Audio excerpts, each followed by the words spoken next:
Discuss ചെയ്യാനായിട്ട് പോകുന്ന +1 business സ്റ്റഡീസിലെ എക്സാമിന് വരുന്ന എസ്എ ക്വസ്റ്റ്യൻസ് ആണ്. ഓക്കെ, അപ്പോൾ നമുക്കറിയാം എസ്എ ക്വസ്റ്റ്യൻസ് ഏറ്റവും കൂടുതൽ മാർക്കിന് വരുന്ന എസ്എ ക്വസ്റ്റ്യൻസ് ആണ്. അപ്പോൾ ഡെഫിനറ്റ്ലി പ്രീവിയസ് ഇയറിൽ ചോദിച്ചിരിക്കുന്ന ക്വസ്റ്റ്യൻസിനൊക്കെ അനുസരിച്ച് ഏറ്റവും കൂടുതൽ ചോദിക്കാൻ സാധ്യതയുള്ള കുറച്ച് എസ്എ ക്വസ്റ്റ്യൻസ് ആണ് നമ്മൾ ഇന്ന് ഡിസ്കസ് ചെയ്തത്. അപ്പോൾ മാക്സിമം ഈ ക്വസ്റ്റ്യൻസ് ഡെഫിനറ്റ്ലി പഠിച്ചു വെച്ചിട്ട് നിങ്ങൾ എക്സാമിന് പോകാവുള്ളൂ. ഏകദേശം ഈ ഒരു ഏരിയയിൽ തന്നെയായിരിക്കാം ക്വസ്റ്റ്യൻസ് നമ്മൾ എക്സ്പെക്ട് ചെയ്ത്.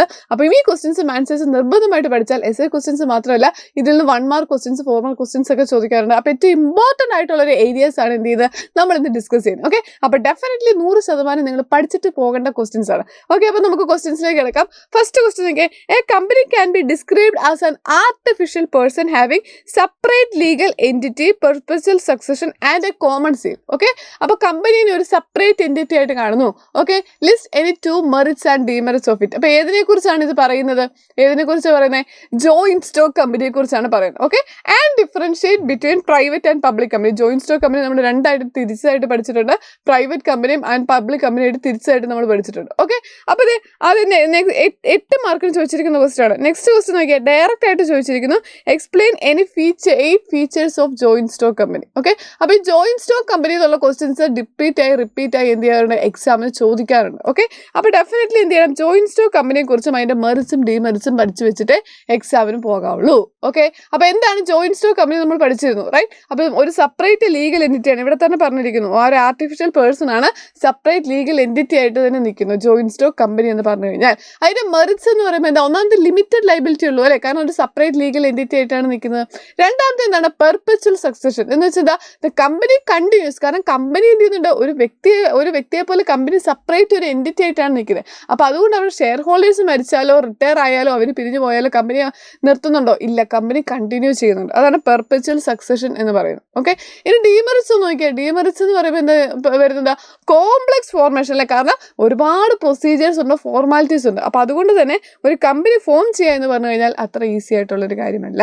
ഇനി അടുത്ത കാര്യം എന്താ? Lack of confidentiality. ഓക്കെ, എന്ത് ചെയ്യുന്നുണ്ട്? ഒരു കമ്പനിയായിട്ട് നിയമപരമായിട്ട് ഒരു കമ്പനിയായിട്ട് രജിസ്റ്റർ ചെയ്യുന്നതുകൊണ്ട് തന്നെ കമ്പനിയുടെ ഫിനാൻഷ്യൽ കാര്യങ്ങളായിക്കോട്ടെ, ഓപ്പറേഷൻസ് ആയിക്കോട്ടെ, എന്ത് ചെയ്യണം? അതെല്ലാം പബ്ലിഷ് ചെയ്യേണ്ട ആവശ്യം വരും. ഓക്കെ, അപ്പം അതുകൊണ്ട് തന്നെ എന്ത് ചെയ്യുന്നില്ല? അവിടെ ഒരു സീക്രസി കീപ്പ് ചെയ്യാനായിട്ട് പറ്റില്ല. അതുകൊണ്ട് തന്നെ ഒരു കോൺഫിഡൻഷ്യാലിറ്റി ഉണ്ടോ എന്ന കാര്യത്തിൽ നമുക്ക് സംശയമുള്ള കാര്യമാണ്. ഓക്കെ, ഇനി അടുത്ത ക്വസ്റ്റ്യൻ നോക്കിയേ. ബി സെക്ഷനിൽ ചോദിച്ചിരിക്കുന്ന ഏതാണ്? പ്രൈവറ്റ് കമ്പനി പബ്ലിക് കമ്പനി തമ്മിലുള്ള ഡിഫറൻസ്. ഇത് SHQ ചോദിക്കാറുണ്ട്. ഇനി സെപ്പറേറ്റ് ആയിട്ട് ഇത് മാത്രം എത്തിയുന്നുണ്ട്, ഒരു 4 മാർക്കിനെങ്കിലും ചോദിക്കാറുണ്ട്. ഓക്കെ, അപ്പോൾ ഡെഫിനറ്റ്ലി ഏതെങ്കിലും ഒരു ഏരിയയിൽ നമുക്ക് പ്രതീക്ഷിക്കാൻ പറ്റുന്ന ഒരു ക്വസ്റ്റ്യൻ തന്നെയാണ് difference between private company and public company. അപ്പോൾ ഈ ഒരൊറ്റ ടേബിൾ നിങ്ങൾ പഠിച്ചു വെച്ചാൽ മതി. നോക്കി, മിനിമം മെമ്പേഴ്സ് പ്രൈവറ്റ് കമ്പനിയിൽ 2 ആണ്, പബ്ലിക് കമ്പനിയിൽ മിനിമം 7 മെമ്പേഴ്സ്. ഓക്കെ, ഇവിടെ മാക്സിമം 200 ആണ്. പബ്ലിക് കമ്പനിയിൽ അങ്ങനെ ഒരു ലിമിറ്റേഷൻ ഉണ്ടോ? ഇല്ല, അൺലിമിറ്റഡ് ആണ്. ഇനി ഷെയർ ട്രാൻസ്ഫർ ചെയ്യാനായിട്ട് എവിടെ പറ്റും? പബ്ലിക് കമ്പനി പറ്റും, പ്രൈവറ്റ് കമ്പനിയിൽ പറ്റില്ല. ഇവിടെ റിസ്ട്രിക്റ്റഡ് ആണ്, ഇവിടെ ഫ്രീലി ട്രാൻസ്ഫറബിൾ ആണ്. ഇനി മിനിമം ഡയറക്ടേഴ്സ് ഇവിടെ 2 പേരാണ്, ഇവിടെ മിനിമം എത്ര പേരാണ്? 3 പേരാണ്. ഓക്കെ, ഇനി പബ്ലിക് സബ്സ്ക്രിപ്ഷൻ ഇവിടെ അലോ ചെയ്യുന്നുണ്ടോ? ഇല്ല. ഓക്കെ, അതേസമയം പബ്ലിക് കമ്പനിയിൽ എന്ത് ചെയ്യുന്നുണ്ട്? ഷെയർ വാങ്ങുന്നുണ്ട്, അതുകൊണ്ട് തന്നെ പബ്ലിക് സബ്സ്ക്രിപ്ഷൻ അലോ ചെയ്യുന്നുണ്ട്. ഓക്കെ, ഇനി അടുത്ത എന്താ? Suffix in name. ഇവിടെ പ്രൈവറ്റ് ലിമിറ്റഡ് എന്നാണ് എഴുതുന്നത്, ഇവിടെ ജസ്റ്റ് പബ്ലിക് കമ്പനിയിൽ കമ്പനി കഴിഞ്ഞ് ലിമിറ്റഡ് എന്ന് മാത്രമേ എഴുതാറുള്ളൂ. ഓക്കെ, അപ്പം ഒരു മിനിമം 4 ഡിഫറൻസ് എങ്കിലും എന്ത് ചെയ്യണം? പഠിച്ചു വെച്ചിട്ട് എക്സാമിന് പോകാവുള്ളൂ.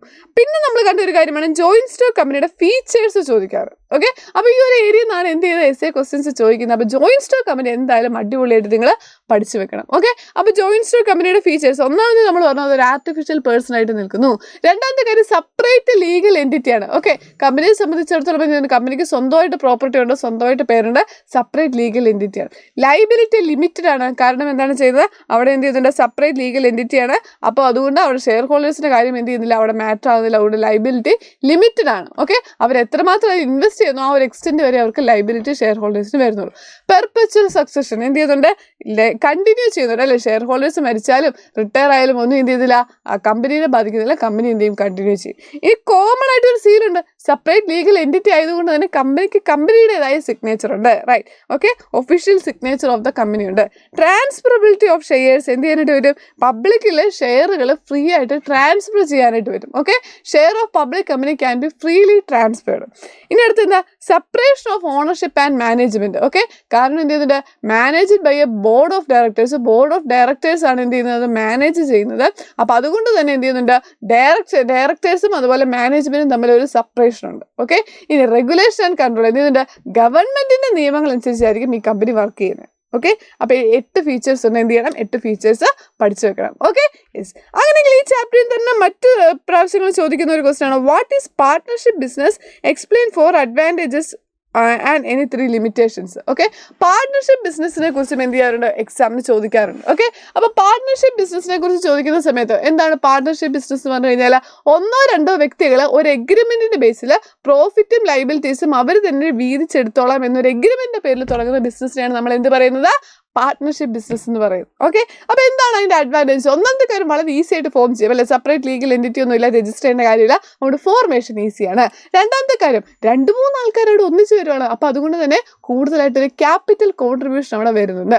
ഇനി അടുത്ത കാര്യം എന്താണ്, ബെറ്റർ ഡിസിഷൻ മേക്കിംഗ് എന്ത് ചെയ്യുന്നുണ്ട്, കമ്പനിയെ സംബന്ധിച്ചിടത്തോളം പാർട്ട്നേഴ്സ് ബ്രിങ് ഡൈവേഴ്സ് സ്കിൽ, അല്ലെ, പല സ്കില്ലുകളും എക്സ്പെർട്ടൈസ് ആയിട്ടുള്ള ആളുകളും വരുന്നതുകൊണ്ട് തന്നെ എന്ത് ചെയ്യുന്നുണ്ട്, അതുകൊണ്ട് തന്നെ അവർക്ക് ആ സ്കില്ലെല്ലാം അവിടെ യൂസ് ചെയ്യാനായിട്ട് വരും. അപ്പോൾ ബെറ്റർ ഡിസിഷൻ മേക്കിങ്ങിലേക്ക് അവർ മൂവ് ചെയ്യും. ഇനി അടുത്ത പോയിട്ട് എന്താ, റിസ്ക് ഷെയറിങ്. ഒരാൾ ഒറ്റയ്ക്കല്ല, 2-3 പേരുണ്ട്, അതുകൊണ്ട് തന്നെ അവർക്ക് അവിടെ റിസ്ക് ഷെയർ ചെയ്യാൻ പറ്റുന്നുണ്ട്. ഇനി ലിമിറ്റേഷൻസ് എന്താ, ലൈബിലിറ്റി എന്ന് പറയുമ്പോൾ അത് അൺലിമിറ്റഡ് ആയിട്ടുള്ള ലൈബിലിറ്റിയാണ്, അല്ലേ. അതായത് എന്ത് ചെയ്യുന്നുണ്ട്, ഓരോ ആളുകളും ബിസിനസ്സിലോട്ട് കോൺട്രിബ്യൂട്ട് ചെയ്യുന്നുണ്ട്, അപ്പോൾ അതുകൊണ്ട് തന്നെ എന്ത് ചെയ്യുന്നുണ്ട്, ലൈബിലിറ്റി അൺലിമിറ്റഡ് ആണ്. രണ്ടാമത്തെ കാര്യം എന്താ, ലിമിറ്റഡ് ഗ്രോത്ത് ആണ്. ഓക്കെ, ഒരു കമ്പനിയെ സംബന്ധിച്ചിടത്തോളം എന്ത് ചെയ്യുന്നുണ്ട്, അതായത് ക്യാപിറ്റൽ എത്രമാത്രം കോൺട്രിബ്യൂട്ട് ചെയ്യുന്നു ആ ഒരു ഗ്രോത്ത് നമുക്ക് അതിൽ എക്സ്പെക്ട് ചെയ്യാനായിട്ട് പറ്റുള്ളൂ. ഇനി ലാക്ക് ഓഫ് കണ്ടിന്യൂറ്റി, അല്ലെ, ഒരു പാർട്ട്ണറോ ഒരാളോ എന്ത് ചെയ്തില്ല, വിഡ്രോ ചെയ്ത് കഴിയുമ്പോൾ തന്നെ ആ ഒരു പാർട്ട്ണർഷിപ്പ് ബിസിനസ് മുന്നോട്ട് പോകുന്നത് എങ്ങനെയെന്നൊരു കാര്യത്തിൽ എന്ത് ചെയ്യുന്നുണ്ട്, ഒരു പാർട്ട്ണറുടെ ഡെത്ത് വരാം അല്ലെങ്കിൽ വിഡ്രോവൽ വരുമ്പോൾ എന്ത് ചെയ്യുന്നുണ്ട്, അതിലൊരു കണ്ടിന്യൂറ്റി മുന്നോട്ട് പോകാനുള്ള സാധ്യത വളരെയധികം കുറവാണ്. ക്ലിയർ ആണോ? യെസ്. അങ്ങനെയെങ്കിൽ അടുത്ത ഇമ്പോർട്ടൻ്റ് ആയിട്ടുള്ള ക്വസ്റ്റൻ ആണ് ഇൻഷുറൻസ്, അല്ലെ, നമ്മൾ ബിസിനസ് സർവീസ് എന്ന് പറയുന്ന ചാപ്റ്ററിൽ നിന്ന് ചോദിക്കുന്നതാണ്. 8 മാർക്ക് തന്നെ നോക്കുക, റിപ്പീറ്റ് ആയി ചോദിച്ചിട്ടുണ്ട്, what is insurance, explain 6 principle, അല്ലെങ്കിൽ explain any 4 principles of insurance, explain the concept of insurance and principles. Okay, അപ്പോൾ റിപ്പീറ്റ് ആയി 2023, 2024, 2018, 2022 ചോദിക്കുന്ന ഒരു ക്വസ്റ്റൻ ആണ് ഇൻഷുറൻസും അതിൻ്റെ പ്രിൻസിപ്പിളും. ഡെഫിനറ്റ്ലി ക്വസ്റ്റ്യൻ പഠിച്ചു വെച്ചിട്ട് എക്സാമിന് പോകാവുള്ളൂ, ഒരു ക്വസ്റ്റ്യൻ ഉറപ്പാണ്. Okay, yes. അപ്പോൾ നമ്മൾ ഓൾറെഡി പഠിച്ചു, ഇൻഷുറൻസ് എന്ന് പറഞ്ഞു കഴിഞ്ഞാൽ എന്ത് ചെയ്യുന്നുണ്ട്, ഇൻഷുർഡും ഇൻഷുറും തമ്മിൽ എത്തുന്ന ഒരു എഗ്രിമെന്റ് ആണ്. ഓക്കെ, അപ്പോൾ എന്ത് ചെയ്യുന്നുണ്ട്, എന്തെങ്കിലും ഒരു നഷ്ടം വന്നു കഴിഞ്ഞാൽ ആ നഷ്ടത്തെ കവറപ്പ് ചെയ്തുകൊള്ളാം, അല്ലേ, വെറുതെ അല്ല, കൃത്യമായിട്ട് പ്രീമിയം എമൗണ്ട് അടയ്ക്കുകയാണെങ്കിൽ എന്ത് ചെയ്യുന്നുണ്ട്, ഒരു അൺഎക്സ്പെക്റ്റഡ് ആയിട്ട് വരുന്നൊരു ഫിനാൻഷ്യൽ ലോസിനെ വരുമ്പോൾ അതിൽ റിസ്ക് റെഡ്യൂസ് ചെയ്യാനായിട്ട് അല്ലെങ്കിൽ അതിനെ കവറപ്പ് ചെയ്യാനായിട്ട് ഇൻഷുററും അതുപോലെ ഇൻഡിവിജ്വലും തമ്മിൽ എന്ത് ചെയ്യുന്നുണ്ട്, എത്തുന്ന ഒരു എഗ്രിമെന്റ് ആണ്. ഓക്കെ, ഇൻഷുറും ഇൻഷുറും തമ്മിൽ എത്തുന്ന എഗ്രിമെന്റിനാണ് നമ്മൾ ഇൻഷുറൻസ് എന്ന് നമ്മൾ പറയുന്നത്. ഇനി ഏതൊക്കെയാണ് അതിന്റെ പ്രിൻസിപ്പിൾസ്? ഒന്നാമത്തെയാണ് principles of utmost good faith എന്ന് പറയുന്നതാണ്, രണ്ടുപേരും എല്ലാ ഇൻഫർമേഷൻസും പരസ്പരം എന്ത് ചെയ്യണം, ഹോണസ്റ്റ്ലി, സത്യസന്ധമായിട്ട് പറയണം. അതാണ് principle of utmost good faith എന്ന് പറയുന്നത്. രണ്ടാമത് പഠിച്ച പ്രിൻസിപ്പിൾ എന്തായിരുന്നു, പ്രിൻസിപ്പിൾസ് ഓഫ് ഇൻഷുറർ ഇൻട്രസ്റ്റ്, അതായത് നമുക്ക് ഇൻട്രസ്റ്റ് ഉള്ളൊരു സബ്ജക്റ്റ് ആയിരിക്കണം നമ്മൾ ഇൻഷുറൻസ് എടുക്കുന്നത്. ഒരു കാര്യം നശിപ്പിക്കാൻ വേണ്ടിയിട്ടാണ് ഇൻഷുറൻസ് എടുക്കുന്നത് അല്ല. ഓക്കെ, നമ്മൾ എന്ത് ചെയ്യണം, നമുക്ക് താല്പര്യമുള്ളത് സംരക്ഷിക്കാൻ വേണ്ടി, അതൊരു പ്രൊട്ടക്ഷൻ, അല്ലേ. നമ്മുടെ ജീവന് വേണ്ടി ലൈഫ് ഇൻഷുറൻസ് എടുക്കുന്നത് ലൈഫിനൊരു പ്രൊട്ടക്ഷനാണ്. ഓക്കെ, അല്ലാണ്ട് ജീവൻ നശിപ്പിച്ചാൽ പൈസ മേടിക്കാൻ വേണ്ടിയിട്ടാവരുത്. അടുത്ത പ്രിൻസിപ്പിൾസ് ഓഫ് ഇൻഡെമിനിറ്റി. ഇൻഷുറൻസ് പറയുന്നത് എത്രമാത്രമാണ് നഷ്ടം വന്നേ ആ നഷ്ടത്തിനുള്ള എമൗണ്ട് അവിടെ കിട്ടാവുള്ളൂ. ഓക്കെ, അതിനപ്പുറത്തേക്ക് ഒരു എമൗണ്ട് കിട്ടി എന്ത് ചെയ്ത് ഇൻഷുറൻസ് ഒരു പ്രോഫിറ്റ് ആക്കി നോക്കാനായിട്ട് അവിടെ ശ്രമം നടത്തരുത്. ഓക്കെ, അടുത്ത കാര്യം principles of contribution. Principles of contribution എന്താ പറയുന്നത്, ഇൻഷുറൻസിന്റെ മൾട്ടിപ്പിൾ പോളിസി, ഒരാൾ തന്നെ ഒരു കാര്യത്തിന് പല പോളിസീസ് എടുത്തു അല്ലെങ്കിൽ പലയിടത്തുനിന്ന് ഇൻഷുറൻസ് എടുത്തിട്ടുണ്ടെങ്കിൽ എല്ലായിടത്തുനിന്നും ഇൻഷുറൻസ് എമൗണ്ട് കിട്ടുവാണോ? അല്ല, ആക്ച്വലി നഷ്ടം വന്ന എമൗണ്ട് അവരെല്ലാവരും കൂടി എന്ത് ചെയ്യുന്നുണ്ട്, ഷെയർ ചെയ്ത് ആ നഷ്ടം നികത്തുമായിരിക്കും ചെയ്യുന്നത്. ഓക്കെ, ക്ലിയർ ആയല്ലോ. അടുത്ത പ്രിൻസിപ്പിൾസ് ഓഫ് സബോർഗേഷൻ. എന്താണ് പ്രിൻസിപ്പിൾസ് ഓഫ് സബോർഗേഷൻ എന്ന് പറഞ്ഞു കഴിഞ്ഞാൽ, ആഫ്റ്റർ ദ കോമ്പൻസേഷൻ തന്നു കഴിഞ്ഞിട്ട് പിന്നെ എന്തെങ്കിലും സാധനങ്ങൾ മിച്ചം ഉണ്ടെങ്കിൽ എന്ത് ചെയ്യുന്നുണ്ട്, തേർഡ് പാർട്ടിക്കായിരിക്കും പോകുന്നത്. Okay, insurance get the right to claim recovery from their parties responsible for the loss. Okay, അപ്പോൾ എന്ത് ചെയ്തൊരു തേർഡ് പാർട്ടിക്ക് നഷ്ടം വന്ന കാര്യങ്ങൾ അവർക്ക് അത് എടുക്കാനായിട്ട് പറ്റും. അടുത്ത പ്രിൻസിപ്പിൾസ് ഓഫ് പ്രോക്സിമേറ്റ് കോസ്റ്റ് എന്താണ് പറയുന്നത്, the insurance is liable only if the insured risk is direct loss not due to indirect reason. അല്ലേ, ഡയറക്റ്റ് ആയിട്ട് വരുന്ന റീസൺ മാത്രമാണ് നമ്മൾ പരിഗണിക്കുന്നത്. ഓക്കെ, അല്ലാണ്ട് എന്ത് ചെയ്യുന്നുണ്ട്, ഒരു റീസൺ കാരണം മറ്റ് പല റീസൺസ് മൂലം നഷ്ടം വന്നെങ്കിൽ നമ്മൾ എന്ത് ചെയ്യുന്നില്ല, അത് മുഴുവൻ പരിഹരിക്കുന്നില്ല. നമ്മൾ എക്സാമ്പിൾ പറഞ്ഞാൽ അല്ലേ, എന്ത് ചെയ്യുന്നുണ്ട്, വണ്ടി അശ്രദ്ധമായിട്ട് ഇടിച്ചു, അത് കഴിഞ്ഞിട്ട് അവിടെ എന്ത് ചെയ്യുന്നുണ്ട്, തീപിടുത്തം നടന്നു. അപ്പോൾ ഫയർ ഇൻഷുറൻസ്, ആക്സിഡന്റ് ഇൻഷുറൻസ് ഇതെല്ലാം കൂടെ കിട്ടുമോ? ഇല്ല, അശ്രദ്ധമായി ഓടിച്ച ആക്സിഡന്റ് വരും. അപ്പോൾ ആദ്യത്തെ ഡയറക്റ്റ് കോസിനുള്ള ഇൻഷുറൻസ് എമൗണ്ട് അല്ലെങ്കിൽ ആ നഷ്ടം മാത്രമായിരിക്കും എന്ത് ചെയ്യുന്നത്, അവിടെ നികത്തപ്പെടുന്നത്. ഓക്കെ, അപ്പോൾ ഡെഫിനറ്റ്ലി പ്രിൻസിപ്പിൾസ് ഓഫ് ഇൻഷുറൻസ് പഠിച്ചിട്ട് എക്സാമിന് പോകാവുള്ളൂ. അങ്ങനെയെങ്കിൽ നമ്മുടെ സോഴ്സസ് ഓഫ് ബിസിനസ് ഫിനാൻസ് ചോദിക്കുന്നതാണ്. Explain various sources of business finance available for A joint stock company. ഇവിടെ ജോയിന്റ് സ്റ്റോക്ക് കമ്പനി എന്ന് കാണുമ്പോൾ ഇത് ജോയിന്റ് സ്റ്റോക്ക് കമ്പനിയെ കുറിച്ചാണ് ചോദിച്ചിരിക്കുന്നതെന്ന് കരുതി അവിടെ എഴുതാൻ നിൽക്കരുത്. ഇവിടെ ചോദിച്ചിരിക്കുന്നത് എക്സ്റ്റേണൽ സോഴ്സസ് ഓഫ് ഫിനാൻസ് ഏതൊക്കെ എന്നുള്ളതാണ്. ഓക്കെ, അപ്പോൾ നമ്മൾ കുറേ അധികം കാര്യങ്ങൾ നമ്മളവിടെ പഠിച്ചിരുന്നു. നമ്മൾ ഷെയർ അവിടെ ഇടുന്ന കാര്യങ്ങൾ നമ്മൾ പഠിച്ചു. പ്രിഫറൻസ് ഷെയർ ആളുകൾ അവിടെ കോൺട്രിബ്യൂട്ട് ചെയ്യുന്നുണ്ട്. Voting power, limited voting power ആയിരിക്കും അവിടെയുള്ളത്. പിന്നെ ഡിബഞ്ചേഴ്സിനെ കുറിച്ച് നമ്മളവിടെ പഠിച്ചു. ഫിക്സ്ഡ് ആയിട്ട് അല്ലെ എമൗണ്ട് ഇന്ന് എല്ലാ മാസവും ഫിക്സ്ഡ് ആയിട്ടുള്ള ഇൻട്രസ്റ്റ് റേറ്റ് ആയിരിക്കും അവർക്ക് കൊടുക്കുന്നത്. പിന്നെ ബാങ്ക് ലോണുകൾ നമ്മൾ എടുക്കുന്നത്, നമ്മൾ പറഞ്ഞു ബാങ്ക് ലോണിൽ എന്താണ് ചെയ്യുന്നത്, ബാങ്കിൽ നിന്ന് ലോൺ എടുക്കുന്നത് കൃത്യമായിട്ടുള്ള ഇൻട്രസ്റ്റ് റേറ്റ് ആയിരിക്കും. അതും ഒരു എക്സ്റ്റേണൽ സോഴ്സ് ആണ്. പബ്ലിക് ഡിപ്പോസിറ്റ്, പബ്ലിക്കിൽ നിന്ന് ഡിപ്പോസിറ്റ് സ്വീകരിക്കുന്നു, അതൊരു എക്സ്റ്റേണൽ സോഴ്സ് ആണ്. ട്രേഡ് ക്രെഡിറ്റ് എന്ത് ചെയ്യുന്നത്, സപ്ലൈ പ്രൊവൈഡ് ഗുഡ്സ് ആൻഡ് സർവീസുകൾ എന്ത് ചെയ്യുന്നുണ്ട്, കടമായിട്ട് നമ്മൾ സാധനങ്ങൾ വാങ്ങുന്നു, ആ വിറ്റ് കഴിഞ്ഞിട്ട് ലാഭം ഉണ്ടായി കഴിയുമ്പോൾ എന്ത് ചെയ്യുന്നുണ്ട്, എമൗണ്ട് തിരിച്ച് പേ ചെയ്യുന്നു, അങ്ങനെയുള്ള കാര്യങ്ങളാണ്. പിന്നെ ലീസിങ്ങിൽ നമ്മൾ എന്താ ചെയ്യുന്നത്, ലീസിങ്ങിൽ സാധനങ്ങൾ നമ്മൾ എന്ത് ചെയ്യുന്നുണ്ട്, റെന്റിന് എടുക്കുകയാണ് ചെയ്യുന്നത്. ഓക്കെ, ഒരു ഫിക്സഡ് പീരീഡിലേക്ക്. ആൻഡ് ദെൻ ഫോറിൻ ഡയറക്റ്റ് ഇൻവെസ്റ്റ്മെന്റുകൾ വരാറുണ്ട്, ഫാക്ടറിങ് വരാറുണ്ട്. ഓക്കെ, അപ്പോൾ എന്ത് ചെയ്യുന്നുണ്ട്, എക്സ്റ്റേണൽ സോഴ്സ് ഓഫ് ഫിനാൻസ് നമ്മൾ കുറേ പഠിച്ചു. അപ്പോൾ എന്ത് ചെയ്യുക, അത് ഏതൊക്കെയാണ് എന്നൊരു കാര്യം ഡെഫിനറ്റ്ലി എക്സാമിന് നോക്കി വെച്ചിട്ട് എക്സാമിന് പോകാവുള്ളൂ. Now, everything under one roof, identify the business organization mentioned here, write any 4 features of it. Okay, internal trade എന്ന് പറഞ്ഞ ചാപ്റ്ററിൽ നിന്ന് ചോദിക്കാൻ സാധ്യതയുള്ള ക്വസ്റ്റ്യൻസ് ആണിത്. അടുത്ത ക്വസ്റ്റ്യൻ നോക്കുക, what is wholesale trade, explain 7 functions. Okay, അപ്പോൾ അവിടെ ഹോൾസെയിലിൻ്റെ റീറ്റെയിലിൻ്റെ ഫംഗ്ഷൻസ് നമുക്ക് പഠിക്കാനായിട്ടുണ്ട്. അപ്പോൾ ഡെഫിനറ്റ്ലി ആ ഫംഗ്ഷൻസ് കൃത്യമായിട്ട് പഠിക്കണം. അതുപോലെ ഇതുപോലെ എന്ത് ചെയ്യുന്നുണ്ട്, ഇൻഡയറക്റ്റ് ആയിട്ട് എന്ത് ചെയ്യുന്നുണ്ട്, ഓരോ ഷോപ്പിൻ്റെ ഫീച്ചേഴ്സ് എന്നിട്ട് അത് ഏത് ടൈപ്പ് ഓഫ് ആണ്, ഓക്കെ, ആ ടൈപ്പ് ഓഫ് ഓർഗനൈസേഷൻ ഐഡൻറ്റിഫൈ ചെയ്യാനായിട്ട് എന്ത് ചെയ്യാറുണ്ട്, എക്സാമിന് ചോദിക്കാറുണ്ട്. ഓക്കെ, അപ്പോൾ ഈ 2 രീതിയിലും പഠിച്ചിട്ട് എക്സാമിന് പോകാവുള്ളൂ. ഇനി എല്ലാം ഒറ്റ റൂഫിന് കീഴിൽ വരുന്നു. ഏതായിരുന്നു ഇത്, ഡിപ്പാർട്ട്മെന്റൽ സ്റ്റോറിനെ കുറിച്ച് നമ്മൾ പഠിച്ച സമയത്താണ് നമ്മൾ പഠിച്ചത് അല്ലേ. എന്ത് ചെയ്യുന്നുണ്ട്, എല്ലാം ഒറ്റ കൂടെ കീഴിൽ വരുന്നു, വേണ്ട കാര്യങ്ങളെല്ലാം അല്ലേ. നമ്മൾ എന്ത് ചെയ്യുന്നുണ്ട്, നമ്മൾ ലുലു മോളൊക്കെ നമ്മൾ എക്സാമ്പിൾ പറഞ്ഞൊരു കാര്യമാണ്. അപ്പോൾ എന്ത് ചെയ്യുന്നുണ്ട്, ഒന്നാമത്തെ അതിന് ഫീച്ചേഴ്സ് എന്താ, വെറൈറ്റി ഓഫ് പ്രൊഡക്ട്സ് അവിടെ അവൈലബിൾ ആയിരിക്കും. രണ്ടാമത്തെ ലാർജ് സ്കെയിലാവും ഓപ്പറേഷൻസ് നടക്കുന്നത് അല്ലേ. ഇനി സെൻട്രലൈസ്ഡ് മാനേജ്മെന്റ് ആയിരിക്കും, പല പല ഡിപ്പാർട്ട്മെന്റ് ഉണ്ടെങ്കിലും മാനേജ്മെന്റ് വരുന്നത് സെൻട്രലൈസ്ഡ് ആയിരിക്കും. ഇനി കസ്റ്റമറിന്റെ കൺവീനിയൻസ് അനുസരിച്ചാണ് എന്ത് ചെയ്യുന്നത്, നമ്മളവിടെ സാധനങ്ങൾ വിൽക്കുന്നത് അല്ലേ. അവിടെ മെയിനായിട്ട് സെയിൽസ്മാൻ പുറകെ നടക്കുകയല്ല ചെയ്യുന്നത്. എന്ത് ചെയ്യുന്നുണ്ട്, കസ്റ്റമറുടെ കൺവീനിയൻസ് അനുസരിച്ച് ഓരോ സാധനങ്ങൾ വെക്കുന്നു, അവർക്ക് ഇഷ്ടമുള്ള രീതിയിൽ ഷോപ്പ് ചെയ്യാൻ പറ്റും.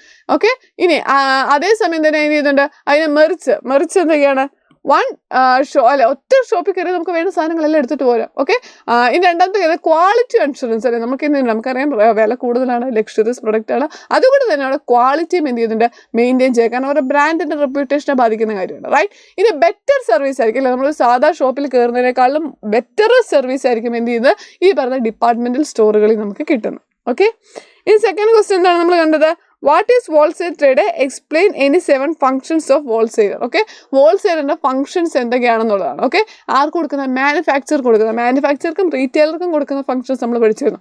അപ്പോൾ 2 കൃത്യമായിട്ട് പഠിക്കണം കേട്ടോ. ഒന്നാമത്തെ നോക്കിയേ, ബൾക്ക് പർച്ചേസിങ്, മാനുഫാക്ചറിൻ്റെ അടുത്തത് ബൾക്കായിട്ട് സാധനങ്ങൾ ആര് പർച്ചേസ് ചെയ്യുന്നുണ്ട്, ഹോൾസെയിലർ പർച്ചേസ് ചെയ്യുന്നുണ്ട്. രണ്ടാമത്തെ കാര്യം സ്റ്റോറേജ് ഫെസിലിറ്റീസ്. ഓക്കെ, എന്താ ചെയ്യുന്നത്, സ്റ്റോറേജ് ഫെസിലിറ്റീസ് കൊടുക്കുന്നുണ്ട്. Store goods in warehouses. Okay, വെയർ ഹൗസസിൽ എന്ത് ചെയ്യുന്നുണ്ട്, സാധനങ്ങൾ സ്റ്റോർ ചെയ്ത് വെക്കുന്നുണ്ട്, റിസ്ക് ഏറ്റെടുക്കുന്നുണ്ട് അല്ലെ. ഹോൾസെയിലർ മാനുഫാക്ചർ തന്നെ സാധനങ്ങൾ വിൽക്കാതെ എന്ത് ചെയ്യുന്നുണ്ട്, ആ വരുന്ന റിസ്ക് ഇവരും കൂടെ അത് ഷെയർ ചെയ്തെടുക്കുന്നുണ്ട്. അടുത്ത കാര്യം എന്താ, ഡിസ്ട്രിബ്യൂഷൻ സപ്പോർട്ട്. എന്ത് ചെയ്യുന്നുണ്ട്, ഡിസ്ട്രിബ്യൂഷൻ സപ്പോർട്ട് അവിടെ കൊടുക്കുന്നുണ്ട്. Okay, distribute goods across different location, പല ലൊക്കേഷനിലേക്ക് ഈ സാധനങ്ങൾ ഡിസ്ട്രിബ്യൂട്ട് ചെയ്യുന്ന ആരാണ്, ഹോൾസെയിലറാണ്. മാർക്കറ്റിനെ കുറിച്ച് പഠിച്ച ഇൻഫർമേഷൻ ആര് അറിയിക്കുന്നുണ്ട്, നമ്മുടെ മാനുഫാക്ചർ അത് കൃത്യമായിട്ട് അറിയിക്കുന്നുണ്ട്. ഫിനാൻഷ്യൽ അസിസ്റ്റൻസ് കൊടുക്കുന്നുണ്ട്, നേരത്തെ തന്നെ എന്ത് ചെയ്യുന്നുണ്ട്, അഡ്വാൻസ് ആയിട്ട് എമൗണ്ടുകൾ അവിടെ പേ ചെയ്യാറുണ്ട്. Okay, and then promotional activities എന്ത് ചെയ്യാറുണ്ട്, അഡ്വർടൈസ്മെന്റ് ആയിക്കോട്ടെ, സെയിൽസ് എഫോർട്ട് ആയിക്കോട്ടെ, അങ്ങനെ പല രീതിയിലുള്ള പ്രൊമോഷണൽ ആക്ടിവിറ്റീസും എന്ത് ചെയ്യാറുണ്ട്. ഓക്കെ, അപ്പോൾ ഇങ്ങനെയൊക്കെയാണ് എന്ത് ചെയ്തത്, മാനുഫാക്ചറെ സഹായിക്കുന്നത്. ഓക്കെ, അപ്പോൾ ഇതൊക്കെയാണ് ഇമ്പോർട്ടൻ്റ് ആയിട്ട് വരുന്ന എസ് എ ക്വസ്റ്റ്യൻസ് ആണ്. നമുക്കറിയാം ഏറ്റവും കൂടുതൽ മാർക്കിന് വരുന്ന ചോദ്യങ്ങളാണ്. ഡെഫിനറ്റ്ലി മിസ്സാക്കാതെ ഈ ക്വസ്റ്റ്യൻസ് പഠിക്കുക. ഇതിന് ഡീറ്റെയിൽ ആയിട്ടുള്ള കുറച്ചുകൂടെ നമ്മൾ കാര്യങ്ങൾ എന്ത് ചെയ്യുന്നുണ്ട്, ഇന്നത്തെ ലൈവിൽ നമ്മൾ ഡിസ്കസ് ചെയ്യുന്നുണ്ട്. കൃത്യം 7 മണിക്കായിരിക്കും. അപ്പോൾ ലൈവിൽ വരിക, നമ്മൾ ക്വസ്റ്റ്യൻ ആൻസേഴ്സ് മാത്രമായിരിക്കും അവിടെ ഡിസ്കസ് ചെയ്യുന്നത്. ഏറ്റവും ഷുവർ ആയിട്ടുള്ള ക്വസ്റ്റ്യൻസ് ആയിരിക്കും. ഓക്കെ, അപ്പോൾ ഡെഫിനറ്റ്ലി ഈ ക്വസ്റ്റ്യൻസും ആൻസേഴ്സും പഠിച്ചിട്ട് തന്നെ ആ ലൈവ് എത്തുന്ന സമയത്തേക്കുള്ളിൽ തന്നെ നിങ്ങൾ എന്ത് ചെയ്യുക, ഈ ക്വസ്റ്റ്യൻസും ആൻസേഴ്സും പഠിച്ചിട്ടിരിക്കുക. അങ്ങനെയെങ്കിൽ നിങ്ങൾക്ക് ഡെഫിനറ്റ്ലി നല്ല മാർക്ക് സ്കോർ ചെയ്യാനായിട്ട് വരും. 2 എസ് എ ക്വസ്റ്റ്യൻ എഴുതിയാൽ തന്നെ ചെയ്യുന്നുണ്ട് 16ഓളം മാർക്ക് നിങ്ങൾക്ക് അവിടെ വീണ് കഴിഞ്ഞു അല്ലേ. അപ്പോൾ അതുകൊണ്ട് എസ് എ ക്വസ്റ്റ്യൻ മിസ്സാക്കരുത്. ഈ ഒരു എസ് എ ക്വസ്റ്റ്യൻസ് പഠിച്ചിട്ട് എക്സാമിന് പോകാവുള്ളൂ. ഓക്കെ, അപ്പോൾ റെഡിയാണ്, സെറ്റാണ്, നിങ്ങൾ എക്സാം എഴുതാൻ റെഡിയാണെങ്കിൽ wish all the very best. Okay, അപ്പോൾ നിങ്ങളുടെ ഒപ്പീനിയൻസ് താഴെ കമൻറ്റ് ചെയ്ത് അറിയിക്കുക. Okay, then by.